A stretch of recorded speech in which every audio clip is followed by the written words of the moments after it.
ولایت کو، اسی ولایت کو نانے کے محمد رسول اللہ کو، بابے کے علی ولی اللہ کو بچانے کے لیے حسین مدینے سے کربلا گئے۔ عزیزانو، حسین کربلا پہنچے 10 محرم، جب حسین لاشیں اٹھا کر تک چکے، حسین آخری ودا لینے عالیہ کے خیمے میں آئے۔ عالیہ کے خیمے میں آ کے حسین زینب سے کہتے ہیں، زینب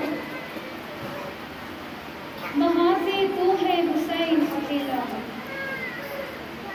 زینب کہتی ہے، بھیا کربلا تو نے جیت لی ہے، یہ بتا دوسری محاذ کون سی؟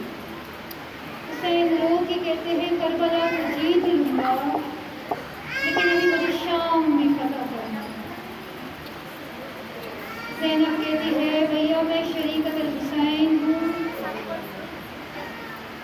وہ کربلا جانے، حسین جانے، شام جانے، زینب جانے۔ 10 محرم گزر گیا۔ یکم صفر کو علی کی بیٹیاں بندے ہاتھوں سے شام پہنچی ہیں۔ 15 اذانیں علی کی بیٹی نے بازار شام میں کھڑی ہو کے سنی۔ عزیزانو، جب بہن پہ مشکل وقت آتی ہے تو بھائی ساتھ دیتا ہے، اور جب بھائی پہ مشکل گھڑی آتی ہے تو بہن ساتھ دیتا ہے۔ حسین اور زینب نے ایک دوسرے کا ساتھ دیا، لیکن عزیزانو، اس کربلا میں بہن بھائی کی ایک اور جوڑی ایسی تھی جنہوں نے شام غریبہ سے لے کے زندان شام تک ایک دوسرے کو ساتھ دیا۔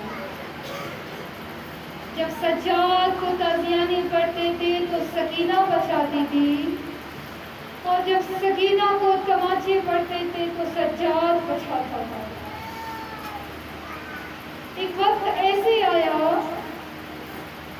کہ سجاد 4 سالہ کی سکینہ کے ساتھ کھڑی ہے، اور سکینہ سوال کرتی ہے، بھیا کیا اس پورے بازار و دربار میں میرے بابا کو ماننے والا کوئی نہیں ہے؟ سجاد رو کے کہتا ہے، سکینہ یہ سارے تیرے نانا کی امتی ہیں، لیکن بھول گئے ہیں کہ ہم آل رسول ہیں۔ دور کھڑا ایک شخص تھا جو رسول کا ماننے والا تھا، وہ سجاد کے قریب آیا، قریب آ کے کہتا ہے، سجاد میں نے تجھے پہچان لیا ہے، اگر تو حکم دے دے تو میں اس یزیدی لوگوں سے لڑنے کے لیے تیار ہوں، بس تو مجھے جنگ کی اجازت دے دے۔ سجاد کے ہاتھوں میں ہتھکڑیاں تھیں، پاؤں میں بیڑیاں تھیں، اور گلے میں توپ تھا۔ آج تک اس ممبر سے آپ لوگوں نے یہ جملہ سنا ہوگا کہ سجاد کے گلے میں توپ ہوتا ہے۔ سادات و غیر سادات جملہ بولنے لگی ہوں، چوٹ لگے تو معاف کر دینا۔ جانتے ہو عزیزانو، وہ توپ کیسا تھا؟ اتنا باریک توپ تھا کہ سجاد جھک کے چلتا تھا، اور عزیزانو سجاد کہتے ہیں کہ اس توپ کے دائیں بائیں برچیاں لگی ہوئی تھی، اور جب میں دائیں دیکھتا تھا بائیں برچیاں لگتی تھی، اور جب میں بائیں دیکھتا تھا دائیں طرف کی برچیاں لگتی تھی، اور سجاد کہتے ہیں میری گردن سے خون بہتا تھا۔ رو کے سکینہ کہتی تھی، بھیا کاش میرے پاس چادر ہوتا اور میرے ہاتھ کھلے ہوتے، میں آپ کے گردن کا زخم چھپاتی۔ رو کے سجاد کہتا ہے اس شخص سے، تو جنگ نہ کرنا۔ وہ کہتے ہیں، سجاد جنگ سے خوف کیوں آتا ہے؟ رو کے سجاد کہتے ہیں، مجھے جنگ سے ڈر نہیں لگتا، اب یہاں جنگ شروع ہوگا، حق دڑ مچ جائے گی، لوگ ادھر سے ادھر ہو جائیں گے، اور میری سکینہ مجمع میں بہت ڈرتی ہے، اور میری سکینہ کو ہجوم میں ڈر بنا رکھتا ہے، کہیں میری سکینہ مجھ سے گم نہ ہو جائے۔ سجاد کوئی حکم کو